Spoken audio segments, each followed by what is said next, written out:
Hello दोस्तों, कैसे हैं आप। भाषा अध्ययन चैनल पर मैं आपका स्वागत करती हूं। आज हम करने वाले हैं एचटेट के ग्रामर से रिलेटेड क्वेश्चंस को जो भी परीक्षा में पूछे जाते हैं। तो चलिए शुरू करते हैं आज की वीडियो। अगर आप भी एचटेट का एग्ज़ाम दे रहे हैं तो आप हमारे चैनल से जुड़ सकते हैं ताकि आपकी तैयारी और बेहतर हो सके। सारे ग्रामर के टॉपिक यहाँ पे कराए जाएंगे, PYQs MCQ सब कुछ कराया जाएगा। अगर आप चाहते हैं कि कंटेंट की क्लास भी आए तो आप मुझे मैसेज कर सकते हैं। तो चलिए शुरू करते हैं आज की वीडियो। पहला क्वेश्चन देखते हैं, शिव शब्द से बना विशेषण बताइए। विकल्प ए शिवता, बी शिवत्व, सी शैव या फिर डी शिवम। देखिए, शिव शब्द से जो विशेषण बनता है वो बनता है शैव, तो जो सी ऑप्शन है वो हमारा बिल्कुल सही हो जाएगा। ठीक है, क्वेश्चन नंबर 2 देखिए, लोहा शब्द का विशेषण क्या होगा।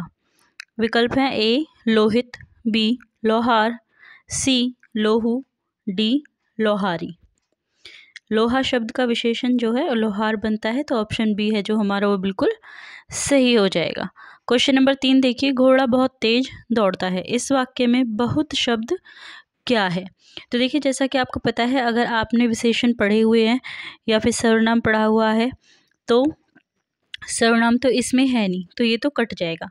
ये भी एक तरह से ट्रिक होती है कि जब हमें क्वेश्चन के आंसर मिलते हैं तो 3 जो आंसर होते हैं वो एक जैसे होते हैं। ठीक है, अब देखिए, घोड़ा बहुत तेज़ दौड़ता है, इसमें बहुत अगर हम नहीं लगाते तो भी हमें विशेषण मिल जाता है तेज। घोड़ा तेज़ दौड़ता है तो ये हो गया विशेषण। ठीक है, लेकिन तेज भी वो कैसे दौड़ता है, बहुत तेज़ दौड़ता है, तो जो विशेषण की भी विशेषता बताता है उसको क्या कहते हैं, वो होता है प्रविशेषण।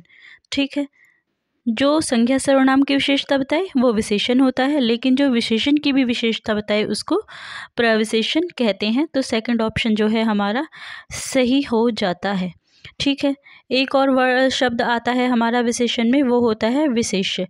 विशेष्य क्या होता है, जिसकी विशेषता बताई जाती है उसको विशेष्य कहा जाता है, ये भी आपको याद रखना है। क्वेश्चन नंबर 4 देखिए, क्वेश्चन नंबर 4 है, इनमें भाववाचक संज्ञा कौन सी है। और हमारे विकल्प हैं ए लड़की, बी गंगा, सी सुंदरता, डी गाय। तो देखिए, भाववाचक संज्ञा क्या होती है। भाववाचक संज्ञा होती है जिसे हम छू नहीं सकते। ठीक है, जिसे हम छू नहीं सकते वो होती है भाववाचक संज्ञा, मतलब जिसको हम सिर्फ महसूस कर सकते हैं, फील कर सकते हैं, लेकिन टच नहीं कर सकते, तो वो भाववाचक संज्ञा होती है। तो इसमें ऑप्शन लड़की, बी गंगा, सी सुंदरता और डी गाय है। तो देखिए, इसमें ऑप्शन सी जो है वो बिल्कुल सही हो जाएगा। सुंदरता को हम महसूस कर सकते हैं लेकिन हम उसे छू नहीं सकते, तो इसलिए ऑप्शन सी जो है वो हमारा सही जवाब हो जाएगा। ठीक है, क्वेश्चन नंबर 5 देखिए, वह धीरे धीरे चलता है, इस वाक्य में धीरे धीरे क्या है। विकल्प है ए विशेषण, बी क्रिया विशेषण, सी सर्वनाम, डी संज्ञा। तो धीरे धीरे चलता है, ये क्या बता रहा है, ये चलने की विशेषता को बता रहा है। ठीक है, चलने की विशेषता बताई जा रही है कि वो कैसे चलता है, वो धीरे धीरे चलता है। ठीक है, तो अगर हमें विशेषता बताई जा रही है तो ये क्या हो जाएगा, पहला ही ऑप्शन हमारा सही हो जाएगा, विशेषण हो जाएगा। क्रिया विशेषण क्या होता है, जो क्रिया की विशेषता को बताता है। ठीक है, तो ऑप्शन ए है जो हमारा वो बिल्कुल सही हो जाएगा। क्वेश्चन नंबर 6 देखिए, इनमें से कौन सा शब्द नित्य बहुवचन है। और हमारे विकल्प हैं ए सामग्री, बी सोना, सी दर्शन या फिर डी जनता। जिसका सदैव ही बहुवचन में प्रयोग किया जाता है, ऐसा कौन सा शब्द है। तो देखिए, दर्शन जो होता है वो हमेशा बहुवचन में प्रयोग किया जाता है, चाहे आप कभी भी कर लीजिए, वो बहुवचन में प्रयोग होता है, सदा ही एक वचन में इसको कभी भी प्रयोग नहीं किया जाता। ठीक है, तो ऑप्शन सी है जो हमारा सही हो जाएगा। उसी प्रकार जो जनता है, जनता हमेशा एक वचन में प्रयोग होता है, यह कभी बहुवचन में नहीं आता, यह हमेशा एक वचन में ही प्रयोग किया जाता है जनता। उसी तरह से दर्शन हमेशा बहुवचन में प्रयोग किया जाता है, तो ऑप्शन सी है जो हमारा वो बिल्कुल सही जवाब हो जाएगा। ठीक है, क्वेश्चन नंबर 7, इनमें से जातिवाचक संज्ञा कौन सी है। विकल्प है ए कवि, बी गंगा, सी सुंदरता या फिर डी धैर्य। हमें जातिवाचक संज्ञा बतानी है। सी सुंदरता और डी धैर्य। तो आप बताइए इनमें से कौन सा जो है जातिवाचक संज्ञा है। तो देखिए इसमें पहला ही ऑप्शन है जो हमारा सही हो जाएगा। कवि एक जाति को संबोधित करता है, तो इसलिए पहला ऑप्शन हमारा सही हो जाएगा। ठीक है, चलिए आगे चलते हैं। क्वेश्चन नंबर 8, इनमें से कौन सा शब्द सर्वनाम नहीं है। नहीं है पूछा है हमें क्वेश्चन को भी अच्छे से पढ़ना है। जब हमारे एग्जाम आते हैं तो हम कई बार ये नहीं देख पाते कि उसमें नहीं पूछ रहे हैं, बस ये देखते हैं कि हाँ सर्वनाम पूछा है, लेकिन पीछे उसमें नहीं लगा होता है, उसे हम अवॉइड कर देते हैं। ऐसा बिल्कुल नहीं करना है। ठीक है, क्वेश्चन नंबर 8 में हमें बताना है कि कौन सा शब्द सर्वनाम नहीं है, और हमारे विकल्प हैं ए कुछ, बी कौन, सी क्या, डी इधर। तो देखिए इसमें जो सर्वनाम नहीं है वो है इधर। ठीक है, ऑप्शन डी जो है वो हमारा बिल्कुल सही हो जाएगा, इधर सर्वनाम नहीं है। आगे चलते हैं क्वेश्चन नंबर 9 पे, इनमें से कौन गुणवाचक विशेषण नहीं है। ठीक है, और हमारे विकल्प हैं ए काला, बी लंबा, सी 50, डी युवा। तो देखिए जो गुणवाचक विशेषण नहीं है वो ऑप्शन सी 50, क्योंकि यह संख्यावाचक विशेषण है। ठीक है, इसमें संख्या का हमें बोध हो रहा है। काला, काला इंसान, काला लड़का, काला कुत्ता, तो ये उसका गुण है, उसकी कौन सी विशेषता है, गुणवाचक विशेषता का जो है उदाहरण है। लंबा, यह लड़का लंबा है, यह छत लंबी है, कुछ भी कह सकते हैं, तो यह भी गुणवाचक विशेषण है। युवा, यह भी गुणवाचक विशेषण है, लेकिन 50 जो है वो संख्यावाचक विशेषण है। तो ऑप्शन सी है जो वो हमारा बिल्कुल सही हो जाएगा। ठीक है, क्वेश्चन नंबर 10 देखिए, इनमें से कालबोधक विशेषण कौन सा है, और हमारे विकल्प हैं ए गीला, बी पुराना, सी पतला, या फिर डी भला। ये जो है मिसप्रिंट हो गया है, बी सी और सी बी जो है चेंज हो गए हैं, तो इसको आप मैनेज कर लीजिएगा। तो कालबोधक विशेषण इनमें से कौन सा है, तो पुराना जो है वो कालबोधक विशेषण है। ठीक है, बाकी गीला, पतला, भला यह कालबोधक विशेषण नहीं बल्कि गुणवाचक विशेषण है। क्वेश्चन नंबर 11 देखिए, क्वेश्चन नंबर 11 है, इनमें से कौन सा सर्वनाम पुरुषवाचक नहीं है। हमें बताना है इनमें से कौन सा सर्वनाम पुरुषवाचक नहीं है। ठीक है, और हमारे विकल्प हैं ए कोई, बी मैं, सी आप, या फिर डी वे। तो देखिए इसमें से जो कोई है वह सर्वनाम पुरुषवाचक नहीं है।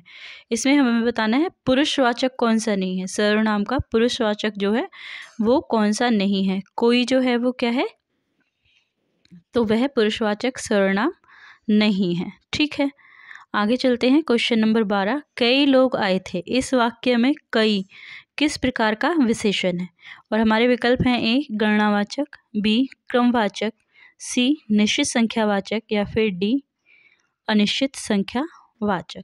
तो देखिए कई लोग आए थे, कई लोग में कुछ भी हो सकता है, 2 हो सकते हैं, 4 हो सकते हैं, 10 हो सकते हैं, तो हम उस पर निश्चित तो हमारे लिए है नहीं। गणना हम उनकी कर सकते हैं, लेकिन गणना हम कर नहीं सकते जब हमें इस तरह से बताया जाता है, क्योंकि अगर हम देखेंगे तभी हम गणना करेंगे, लेकिन हमें बताया जा रहा है कि कई लोग आए थे। ठीक है, तो ये ये अनिश्चित संख्यावाचक है, तो ऑप्शन डी है जो वो हमारा बिल्कुल सही हो जाएगा। ठीक है, क्वेश्चन नंबर 13 देखिए, मैं खाना खाकर सो गया, इस वाक्य में खाकर क्रिया किस प्रकार की है, और हमारे विकल्प हैं ए सहायक क्रिया, बी संयुक्त क्रिया, सी पूर्वकालिक क्रिया, डी नामबोधक क्रिया। तो देखिए मैं खाना खाकर सो गया, तो यह पूर्वकालिक क्रिया है, क्योंकि यह पहले हुई है, उसके बाद वह सो गया। 2 क्रियाएं हैं, खाकर और सो गया, तो पहली क्रिया को हम क्या कहते हैं, पूर्वकालिक क्रिया कहते हैं। तो ऑप्शन सी है जो वो हमारा बिल्कुल सही हो जाएगा। ठीक है, क्वेश्चन नंबर 14 देखिए,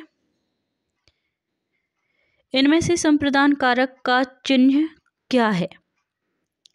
और विकल्प हैं ए का, बी के लिए, सी से, या फिर डी पर। जैसा कि आपको पता है कि कारक के 8 विभक्तियां होती हैं और हर विभक्ति का मतलब एक अलग चिन्ह है। कारक 8 प्रकार के होते हैं और हर प्रकार का अपनी एक विभक्ति है, तो हमें बताना है कि संप्रदान के लिए कौन सी विभक्ति का प्रयोग किया जाता है। तो संप्रदान कारक के लिए के विभक्ति आती है, तो ऑप्शन सी जो है वो हमारा सही हो जाएगा।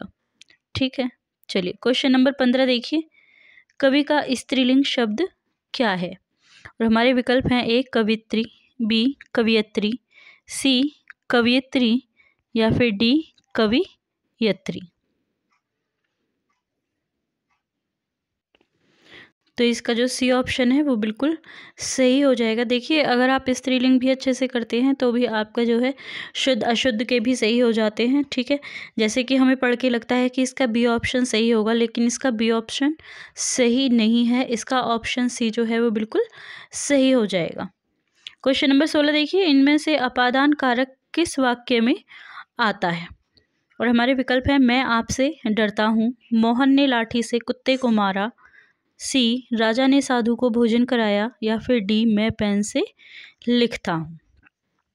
तो अपादान कारक की जो विभक्ति होती है वो क्या होती है? अपादान अलग से अलग।